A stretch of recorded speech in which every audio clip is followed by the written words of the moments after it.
Hello, this is Uncle Jim. In the previous video, Jamie replied about the Model 10 and the bluing on the gun. He said he liked the bluing, so I thought this would make an interesting video because there's a funny story about this. So this is a Model 10. I think I bought it in the late 90s or something from a guy, and I think he wanted 250. And I thought, great, because it was, when I saw it, it was mint. It locks up rock solid, and most tens do. And so, yeah, I was really excited. I'd pay the 250. Revolvers were cheaper then than they are now. And these were pretty common, so I was like, yeah, that's great. And it had some aftermarket square butt grips on it, so I asked him, hey, can I take the grips off? I always like to take the grips off, see what's going on under there, because I couldn't see the back strap. It turned out that these were from his dad's collection. I think he passed away. And it turned out that old dad tried to make it a round butt. So when I pulled the grips off, to my horror and suspicion, he had notched the rear of the grip here to try and make it a round butt. Luckily, he didn't go too far, and it was a very crude kind of square notch. So it fit round butt grips kind of like this, but it still didn't. Luckily, he didn't go too far. So I made the guy an offer. He didn't know, he never took the grips off, and he's like, oh, geez. And I'm like, yeah, oh, geez. So we came up with a good price. Anyway, so where I used to live, a buddy of mine was a gunsmith, and he blued guns. And most of his income was bluing guns. It was standing room only. He'd have massive projects and guns to blue every 2 weeks probably, because he had a big tank, and he'd do it in batches. So I'd always go over there and help him with the blue tank, whatever needed to be done, cleaning the burners, cleaning the tanks every so often, in exchange for dunking my little projects in there. So what happened was, he had notched the rear part of the square butt, which came out to here. And so I took it on a vertical sander and got it close, and then compared it to all the round butt grips I have. And they're all different. Every Smith is slightly different. So I got it to the point where it fit all the grips, and found a happy medium. And then he put it on the polishing wheel and took her down right here to make it look factory. All right. So that was fixed, and all the sins were gone. Now, usually when you blue a gun, you have to strip all the bluing off. And you can use naval jelly or whatever chemically to remove it. And he was like, well, you got to strip the whole thing, and I'm like, no, let's just, I'm crazy. Let's just try dunking it. So all this has to do is blend in with the rest. And he's like, no, you always have to strip the blue off before you redunk it. Luckily, he uses a Belgian blue, which is, the same bluing as Smith & Wesson, the same bluing salts and methods. And he's very good. I mean, people would come for miles to have it done. And he was good price, too. Anyway, so he'd let me do this stuff for free. So I'm like, hey, let's just dunk it. He goes, okay, if you want to try it, go ahead. But usually you strip it down. I said, no, it's got very little nicks and scratches. Let's just dunk it. It turned out perfect. And he was even a little surprised. He's like, wow, you can't even tell the transition, and we're indoors, so you can't really tell what the bluing looks like. And I have oil on it, so it's streaky looking right now. And also, I shoot this, and you know, I've dinged and scuffed it up since you know, we blued it a long time ago. Anyway, so this was like the easiest blue job we ever did. It was very easy. And so that's the funny story about that. So I like these grips on it because of this right here, just personally.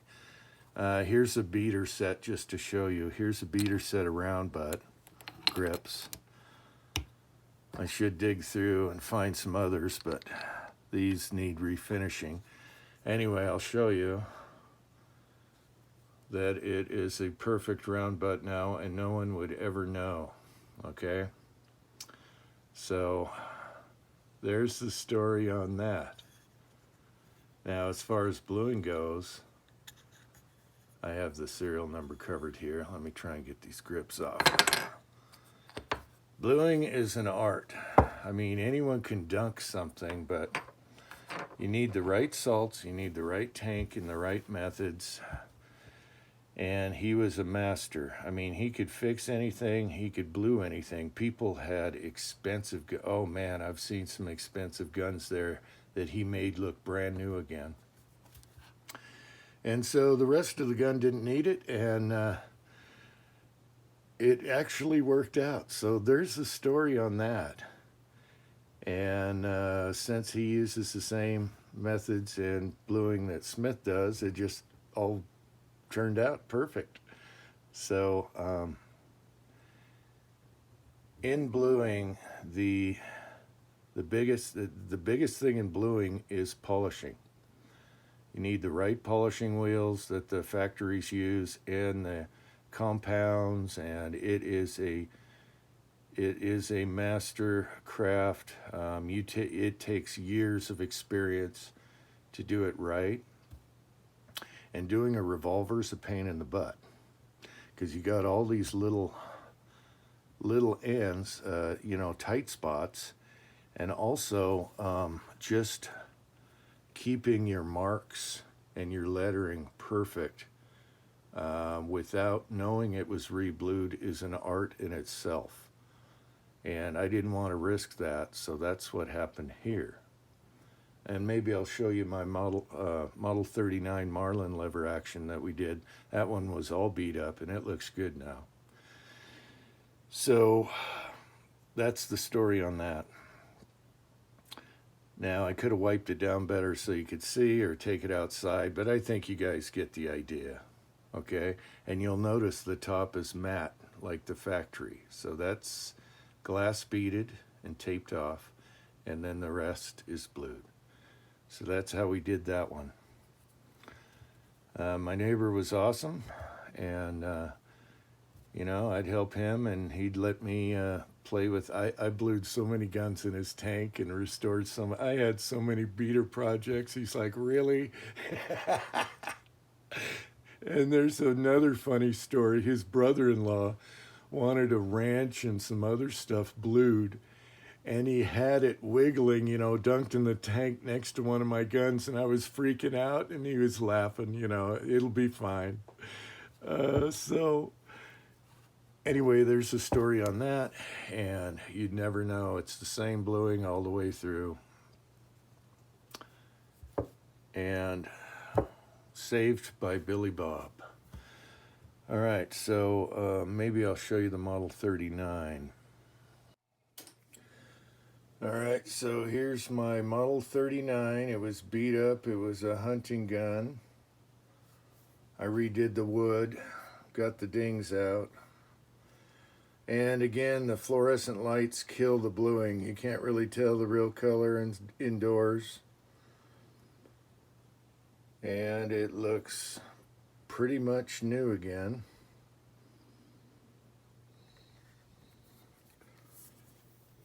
And this one is a takedown, 1959.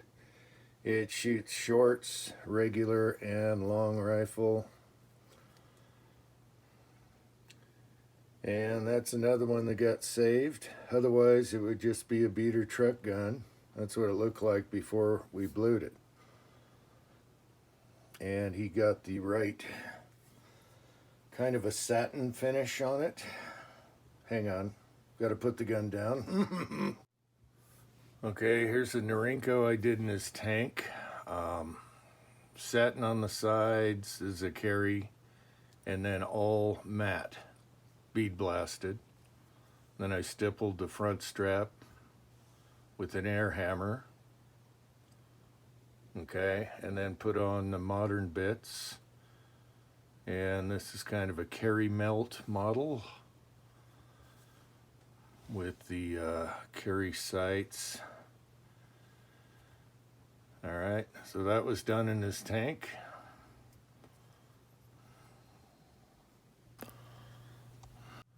Okay, here's another one I did in this tank. I call this GI with a shine.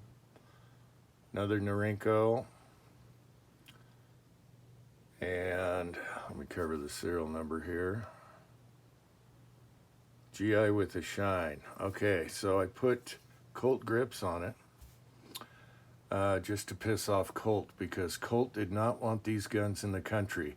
$300 1911 that's all forged, and the only cheap gun Wilson Combat would customize.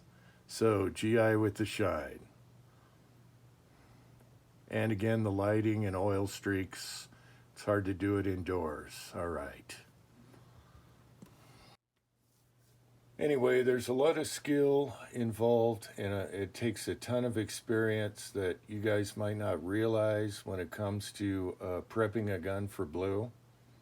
And all of that is in the polishing and doing it correctly and knowing how to do it. For instance, okay, say you have a rifle barrel, big long rifle barrel. How do you polish it? Do you go this way? Do you just spin it around and polish it? No, you have to use a crisscross motion to make it look factory. So it's a crisscross motion. There's so many things that are involved that takes a lot of skill from a master. And I got to watch a lot of that, and boy, enjoyed every minute of it. Anyway, I hope you found this interesting, and thanks for watching. Until next time.